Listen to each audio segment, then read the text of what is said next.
The first is whether or not the 6 executives involved authorized the payment of the bribes, and second, are they aware of the payment of the bribes, and if they are, what did they do with the information?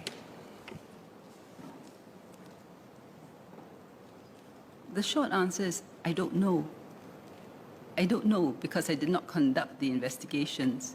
And what I do understand from the investigations is that CPIB says that the 6 have not made any admissions.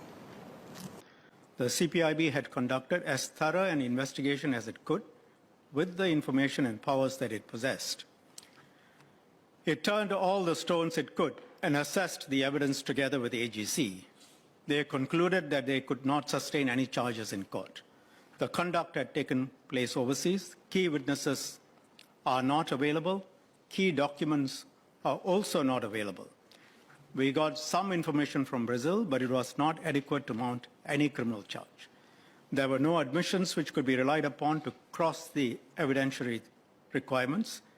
The documents between the US authorities and KOM and the DPA also do not meet the evidentiary requirements. They go some way, but they don't cross the threshold in respect of those who are being investigated. The CPIB, for good reasons, has the reputation for being able to ferret out the truth. But even the CPIB can't get something out or proceed with charges when there are no documents or other evidence which cross the evidential threshold and which can be used to break down the interviewee's defenses. In these circumstances, the general policy of not disclosing the names of individuals who have been under investigation applies. Reputation is temporary, but character is permanent. I agree. We cannot have corruption in Singapore. We cannot have wrongdoing in the government or in high places in Singapore.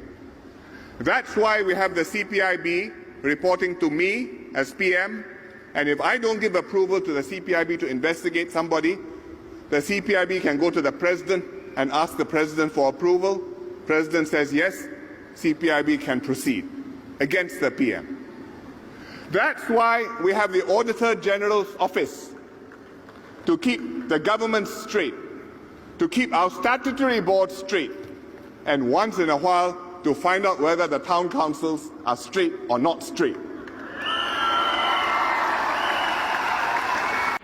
Then instead of spending my time thinking of what is the right policy for Singapore, I'm going to spend all my time, I have to spend all my time thinking, what is the right way to fix them?